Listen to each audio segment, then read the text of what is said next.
it's Miss Sarah. We're back this week for another Anytime Story Time. And I chose this book this week because it is about a person who was a big, humongous difference maker in the world. And we think that grown-ups can be difference makers, but so can kids. You can be a difference maker. And this story is about a girl who was a humongous difference maker. All right, so here's the book. It's called, switch it around, Counting on Katherine, How Katherine Johnson Saved Apollo 13. Now, maybe you don't know about Apollo 13, but it was a space mission, and the space mission had some problems and needed some big-time help, and Katherine Johnson was the one who helped.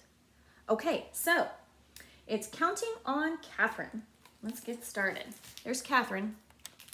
Try to get that glare off of there. There's Katherine. She's obviously super duper smart, isn't she? Let's hear about her life. Katherine Johnson was her name. Let's see. Katherine loved to count. She counted the steps to the road, the steps up to church, the number of dishes and spoons she washed in the bright white sink. Here's Katherine. All right. The only things she didn't count were the stars in the sky. Only a fool, she thought, would try that. Even so, the stars sparked her imagination. What was out there? Katherine yearned to know as much as she could about numbers, about the universe, about everything. Here she is.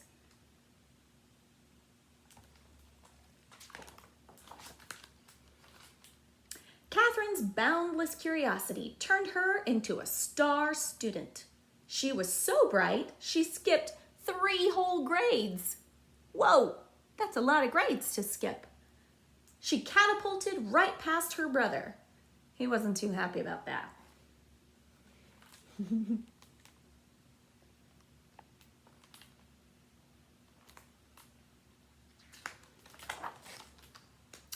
By the time she turned 10, Katherine was ready for high school. Wowee kazowie! But back then, America was legally segregated by race. That means separated. Her town's high school didn't admit black students of any age. Katherine burned with fury. She wanted more than anything to keep learning. There was still so much to know.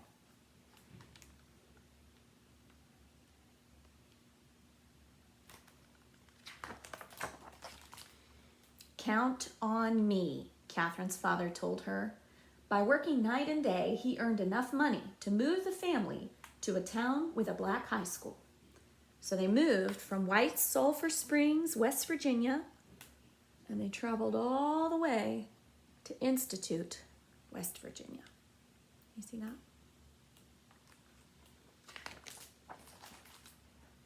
Katherine loved high school. She was good at every subject, but math was still her favorite.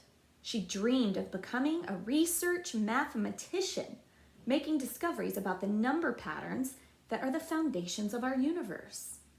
In those days, though, there were no jobs as research mathematicians for women. Professions most available to them were teaching and nursing. So Katherine became an elementary school teacher. She liked her job and she loved her students. But she never stopped dreaming about exploring numbers. She had big dreams, huh? Those make the best kind of teachers, don't they? People with big dreams. Okay. In the 1950s, the U.S. government's National Advisory Committee on Aeronautics, that's a fancy name, or NACA, hired thousands of new employees. It even started hiring black women as mathematicians. Katherine heard about the mathematician jobs. Her heart raced with excitement. Perhaps her dreams would come true after all. But when she applied for one of the positions, she was told they were already filled. Katherine had to wait a whole year until new spots opened up. Her patience paid off. She got the job. There she is. All right, what happens next? A few years later, the Soviet Union sent a rocket ship into space, launching a space race with the United States.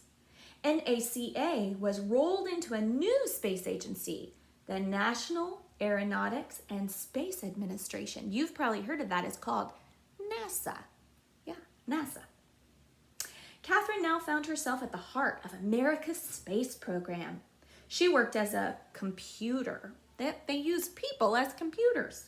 Electronic computers were not widely used yet, calculating long series of numbers. All the computers were women. They were given the tasks that men thought were boring and unimportant. That didn't bother Katherine. She knew that without her contributions, a spaceship couldn't reach its destination or safely return to Earth. There she's in a room with all the other computer women, huh? Working as computers. That'd be a hard job, I think. Here's why. Sending a rocket ship into space is like throwing a ball in the air. At first, the force of the throw sends the ball up, up, up. But as its energy runs out, the ball's path curves back down toward the ground. Where it lands depends on what angle it was thrown and how high and how fast it flew. Because math is a kind of language, Katherine could ask those questions. How high would the rocket ship go, and how fast would it travel? Using numbers. And numbers would provide the all-important answer. Where would it land? To find out, Katherine plotted the numbers she calculated on a graph. There's her graph. You see it? Oops. See the graph right there? Kind of hard to see in this light. When she joined the points together, they formed a curved line. At one end of that line was Earth at the time the rocket ship launched. At the other end was where Earth would be when the ship landed. Different places.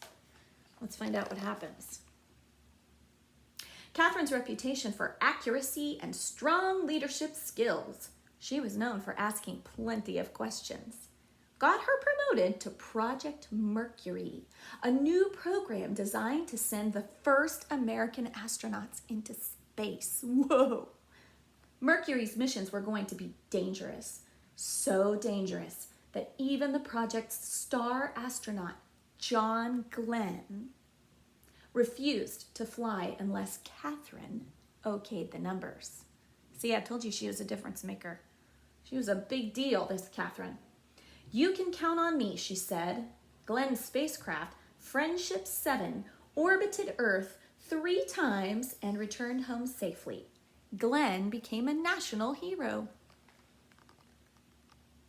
She was super smart, and see, there's John Glenn right there. And the Friendship 7. Katherine was promoted again. Now she was asked to calculate the flight paths for Project Apollo, the first flights to the moon. Count on me, she said.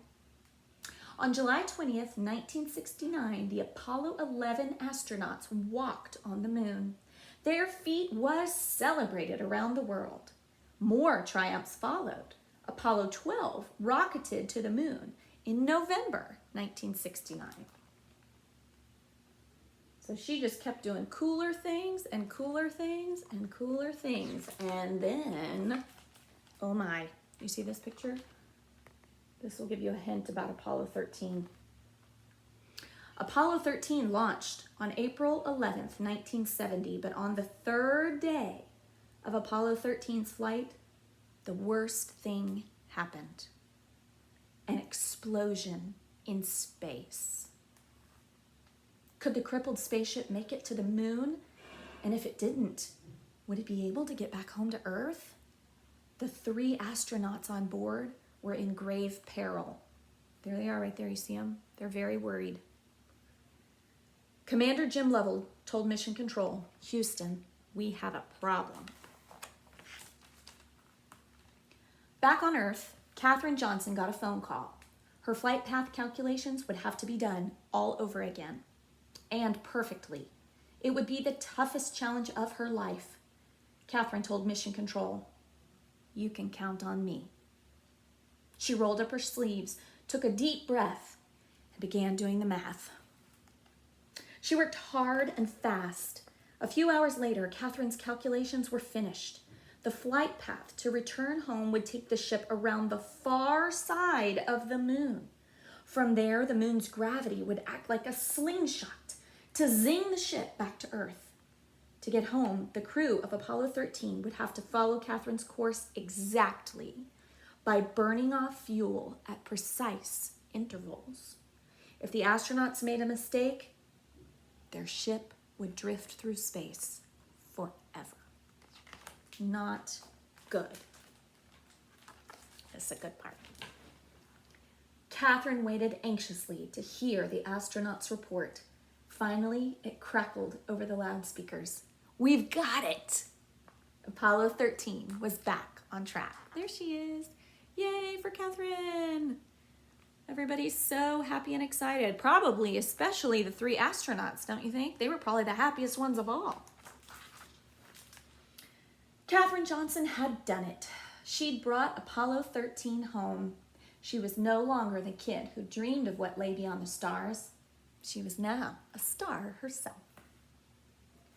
It's a pretty picture of Katherine looking at the moon and all of her calculations. Let's see, I think that might be the last page.